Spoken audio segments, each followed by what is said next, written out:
apparently we're getting smaller games out of Sony this year. That's right, we're not getting the big AAA experiences, but instead, we're going to get something a little bit smaller.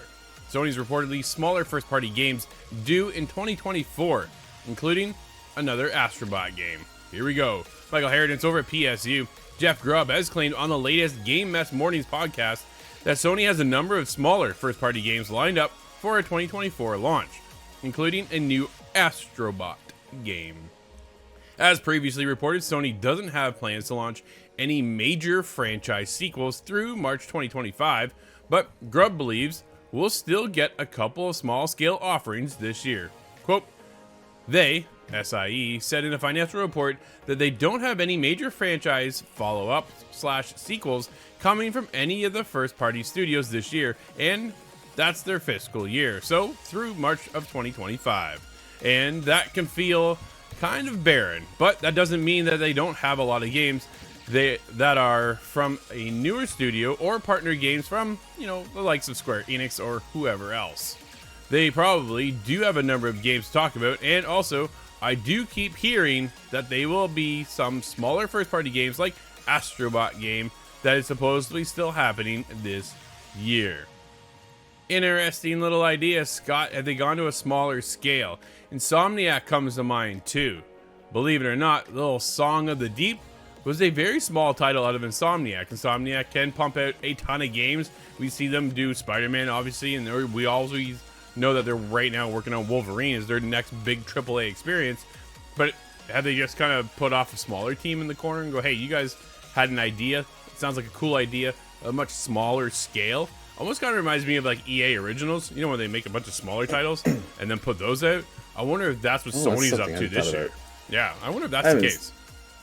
I haven't seen or thought about EA Originals in a very long time, but I'm wondering if they couldn't keep up with the big blockbusters, things that Insomniac usually puts together. Yeah. But if you were running a running ship, if you were the manager of that and trying to manage all these different companies together, it would make a lot of sense to have something small scale to kind of pad out the run times. But I'm wondering, what kind of things could this be? I've not seen Astrobot, admittedly. I don't know if you've even seen it played.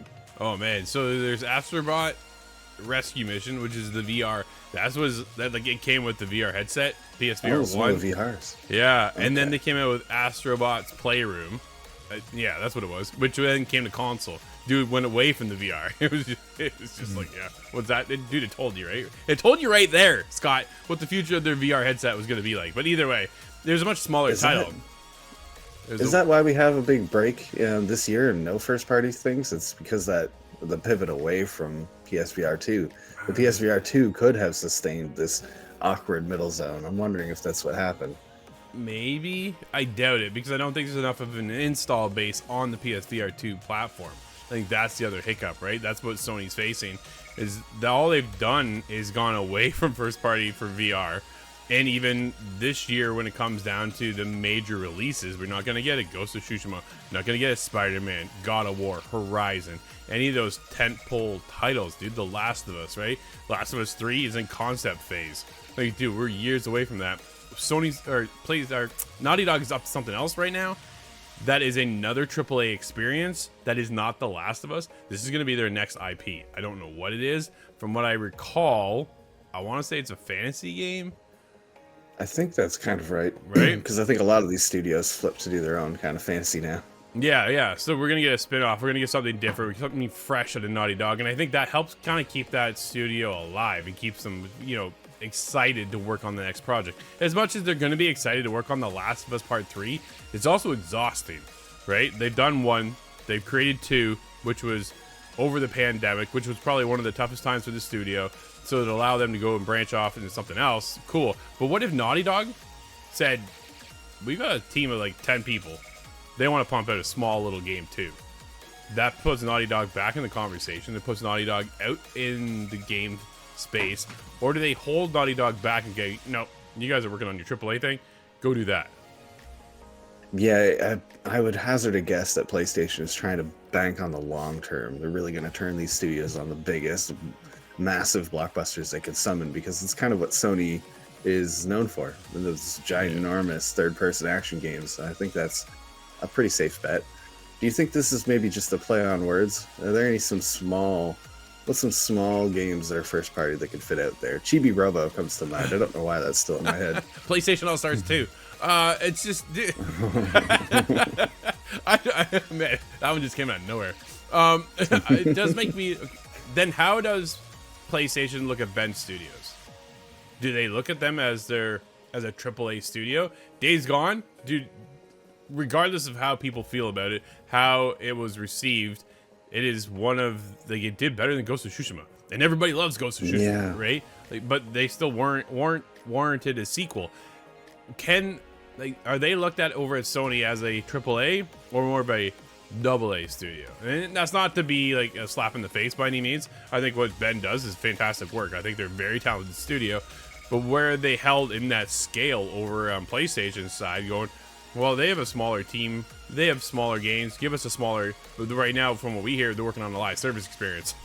We'll see how that pans out, right? But is that one of the smaller games, or are they looking for, here's something you can play in 2 to 4 hours, right? Which I don't think Ben is working on a game that's 2 to 4 hours. As a game as a service, that's going to be around forever, is the idea, right? Essentially. So who else do you pull in?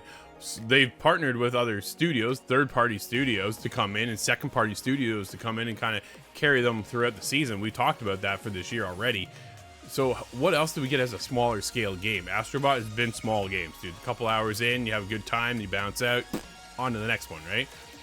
Very curious to see what the next showcase is going to be next month, as per rumors. So we'll see where we land. Can we get... Is this where they pull in, like, Toys for Bob was rumored to be coming up with another Spyro game? That's right.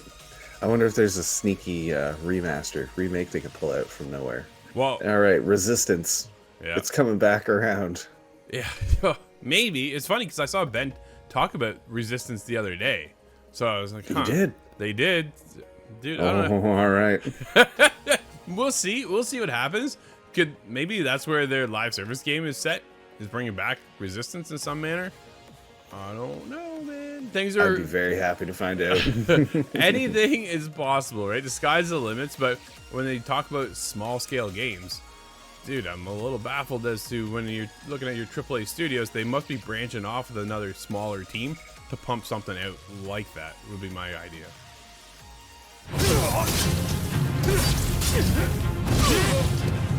ようやくネズミ捕りにかかったの。